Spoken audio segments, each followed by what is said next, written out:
तर्जमा सूरह नबा। बेशक साहिबाने तक़वा के लिए कामयाबी की मंजिल है। बागात हैं और अंगूर, नौखेज़ दोशीज़ाएँ हैं और सब हमसिन और छलकते हुए पैमाने। वहाँ न कोई लगोबात सुनेंगे न गुनाह। ये तुम्हारे रब की तरफ से हिसाब की हुई अता है और तुम्हारे आमाल की जज़ा।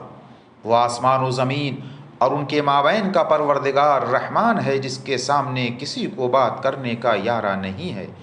जिस दिन रूहुल कुद्स और मलाइका सफ बस्ता खड़े होंगे और कोई बात भी ना कर सकेगा अलावा उसके कि जिसे रहमान इजाज़त दे दे और ठीक ठीक बात करे।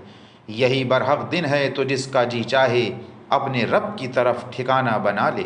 हमने तुमको एक करीबी अजाब से डराया है, जिस दिन इंसान अपने किए हुए को देखेगा और काफिर कहेगा कि ऐ काश मैं खाक हो गया होता।